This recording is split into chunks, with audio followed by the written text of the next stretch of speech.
Imagine pulling out a 1956 penny and noticing something feels off. Not dramatically different. Not obviously rare.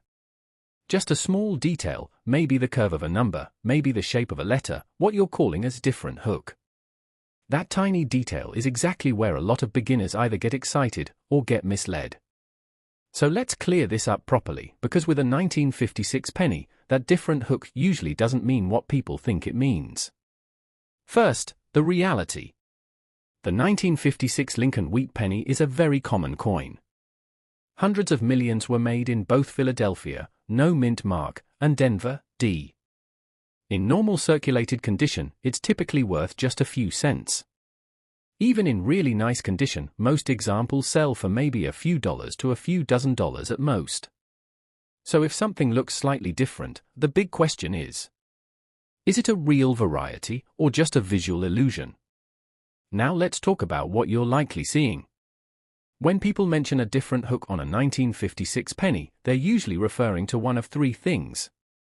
A slight difference in the shape of the T5 or I9 in the date. A curve in the lettering that looks unusual. Or a part of the design that seems thicker or thinner than expected. Here's the key point, most of these are not rare errors. They're usually caused by what collectors call die wear or minor die variations. Over time, the metal dies used to strike coins wear down, and small features can look slightly different from coin to coin. So one 5 might look sharper, another might look more rounded or hooked. That's normal. Another very common cause is machine doubling. This happens during the striking process when the coin shifts slightly, creating a flat, shadow-like doubling effect. It can make parts of numbers or letters look distorted, sometimes like a hook or extra curve. But machine doubling adds almost no value. It's not the same as a true double die, which is much rarer and has strong, clear duplication. And here's the truth specifically for 1956. There are no famous or widely recognized high-value hook varieties for this year. Unlike coins such as the 1955 double die or the 1957 double die, the 1956 penny doesn't have a major error that collectors are chasing for big money. So if someone online is claiming a 1956 hook penny worth thousands, that's almost certainly exaggerated or. Now, that doesn't mean your coin is worthless. Let's go over when a 1956 penny actually can be valuable. If it's in exceptional condition, meaning it still has full original red luster and almost no wear, it could be worth $10, $20, maybe more depending on grading. If it has a clear, dramatic mint error, like being struck off center, on the wrong planchet, or with a major defect, then yes, it could be worth significantly more. But a small hook-like difference in the design alone? That's almost always just a minor variation. Here's what you should do right now. Take a closer look at your coin under good lighting. Focus on the date and lettering. Ask yourself, does this hook look sharp and intentional, or flat and distorted? Do you see strong, clear doubling, or just a shadow effect? Is the coin in near perfect condition, or clearly circulated? If possible, compare it with images of normal 1956 pennies. That side-by-side comparison will usually make things obvious. Because once you've seen enough coins, you realize something important. Not every difference is rare. But every rare coin has a difference. And learning that distinction is what turns casual checking into real coin collecting. So your 1956 different hook penny? Most likely normal. Possibly interesting. But only valuable if that difference is part of a true, recognized error, or the coin is in outstanding condition. If you want, you can describe exactly where this hook is, like which number or letter, and I'll help you figure out more precisely what you're seeing. Imagine this, you're digging through an old drawer, maybe your grandfather's coin jar, maybe just loose change you've ignored for years, and suddenly you spot a dull brown penny. Nothing special at first glance. Just another 1-cent coin. But then you flip it over, those 2 wheat stalks appear, and the date reads 1945. Now here's where things get crazy. That tiny coin in your hand, something most people would spend without thinking, could actually be worth thousands of dollars, and in extremely rare cases, people believe coins like this could be mistaken for something far more valuable. But here's the truth most videos won't tell you: not every 1945 penny is a treasure, and not every viral claim about million-dollar pennies is real. So today, we're going deep, really deep, into the story of the 1945 US penny. What makes it valuable, why some sell for shocking prices, real auction records, and how to tell if the one you have is just a few cents or something collectors would fight over. Let's start with the moment this coin was born. The year 1945 wasn't just any year.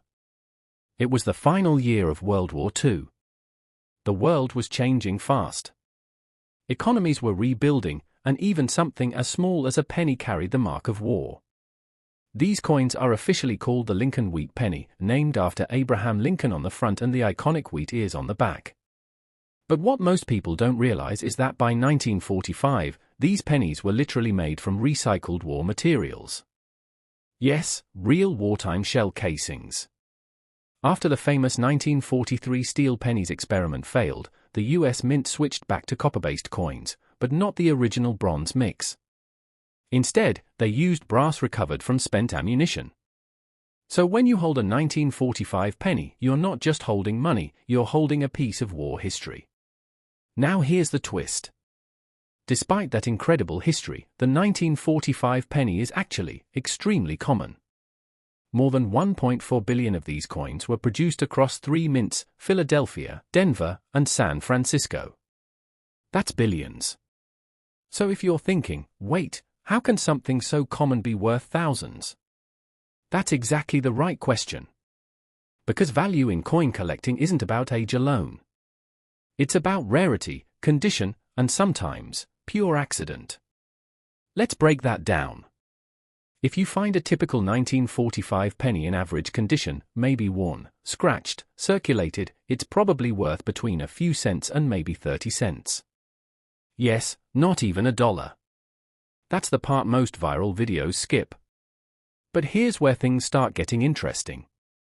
Condition is everything. Collectors use a grading system, and at the very top, coins that look almost untouched, with full original shine, are called mint state. And within that, there's a special category called red. Red means the coin still has its original bright copper color, like it just left the mint decades ago. Now think about that. A coin from 1945 surviving 80 years without losing its shine. That's incredibly rare. And rarity is where the money begins. A top-grade 1945 penny, graded MS68 red, has sold for as much as $20,400 at auction. Let that sink in. From 1 cent to over $20,000. And that's not just a rumor, that's a documented sale. Other auction records show similar patterns. A 1945 best penny in the same elite condition sold for around $6,000, and a Denver version for over $5,000. So clearly, the coin itself isn't rare, but perfect examples are. Now let's go even deeper, because condition isn't the only way these coins become valuable.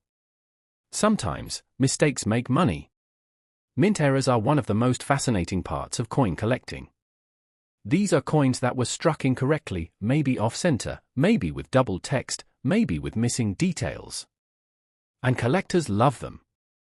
A 1945 penny with a noticeable double die, where the lettering appears doubled, can sell anywhere from $25 to $150 or more depending on the strength of the error.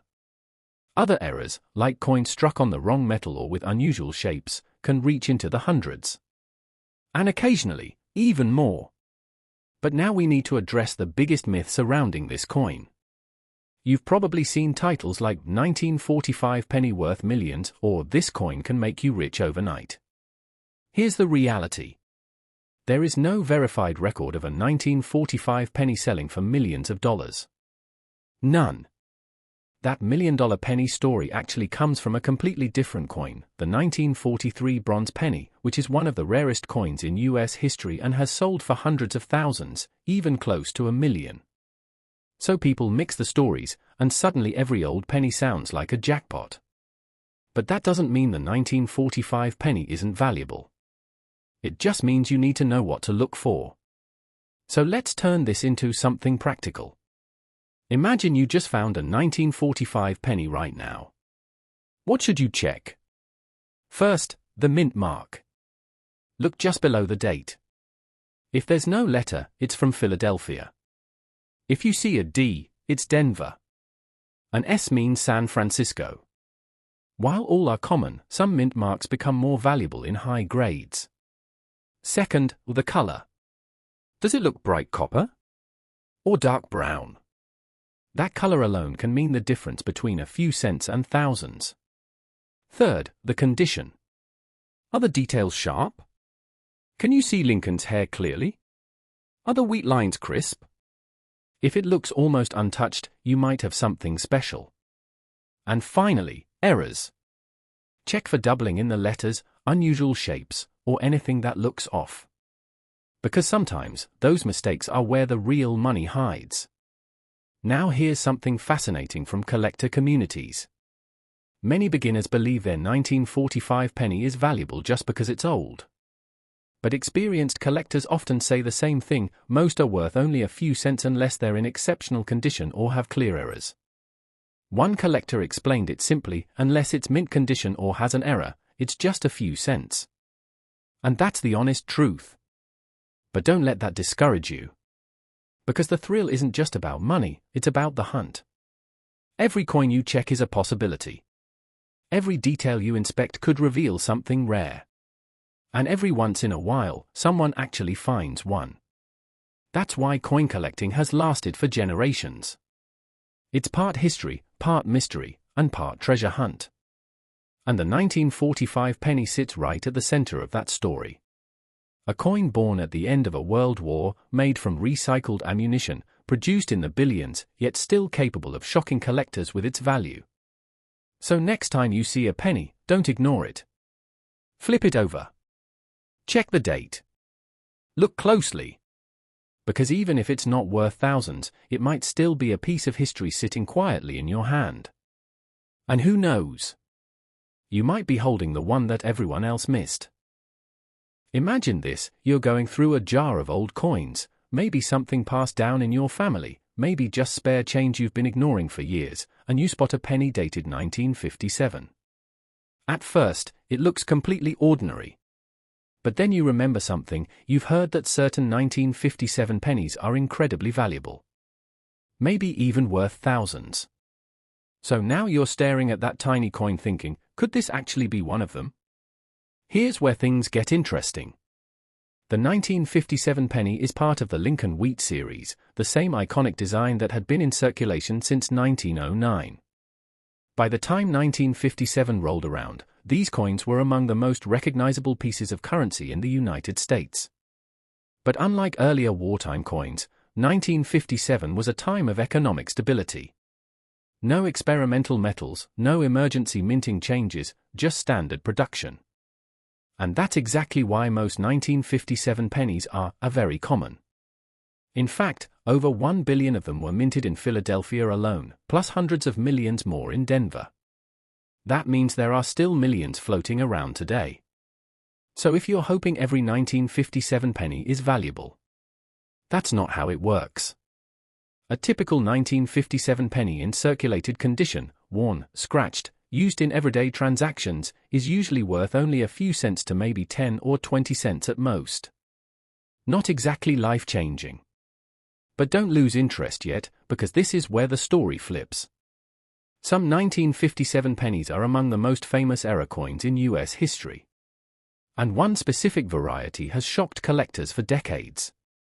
It's called the 1957 double die obverse. Now imagine looking at your coin and seeing the date, the word liberty, and the motto "In God We Trust" all slightly doubled, like a shadow effect. That's not damage. That's a minting error. And not just any error, one of the most well-known double die coins ever produced. These errors happen when the coin die, the tool used to stamp the design, gets misaligned during production. So every coin struck from that die carries the same doubled features. And collectors love this kind of mistake. A genuine 1957 double die penny in decent condition can easily sell for hundreds of dollars. In higher grades, these coins can reach $1,000, $2,000, even more depending on how strong the doubling is and how well the coin has been preserved. Now think about that. A coin that looks almost identical to a normal penny, but worth over $1,000 because of a subtle detail most people would miss. That's the kind of hidden value that keeps collectors searching. But here's the catch, and this is important. Not every double-looking coin is a real double die. Sometimes what people see is just machine doubling, a much more common effect that happens during the striking process and adds almost no value. The real double die is clear, bold, and visible without magnification. The letters look thick and slightly shifted, not flat or smeared. So if you're checking your coin, don't just assume. Look closely. Compare it to verified examples. Because the difference between real and fake doubling can mean the difference between $1 and $1,000. Now let's talk about condition again, because even without errors, condition can still push value higher. A 1957 penny that looks nearly brand new, with sharp details and original red luster, can sell for $10, $20, sometimes even $50 or more depending on the grade. And in extremely rare cases, top-quality examples graded at the highest mint state levels can reach a few $100s at auction. Not thousands, but still far more than 1 cent. So now you've got two paths to value. Either your coin is in exceptional condition, or it has a noticeable error. Otherwise, it's probably just a normal penny. And that's okay. Because the real excitement is in checking. In knowing what to look for. In turning something ordinary into a possibility. Now here's something most people don't think about. The 1957 penny was actually one of the last wheat pennies ever made. Just 1 year later, in 1959, the design changed to the Lincoln Memorial on the back. So this coin represents the end of an era. That alone makes it collectible, even if not extremely valuable. It's a piece of transition. A snapshot of history. And for many collectors, that matters just as much as price. So next time you see a 1957 penny, don't just toss it aside. Check the date. Look at the lettering. Pay attention to the details. Because hidden in that small piece of copper could be a mistake that turned into a treasure. And even if it isn't, you're still holding a coin that survived nearly 70 years. That's already something most things never achieve. And every coin like that has a story. The question is, will you be the one who discovers its value?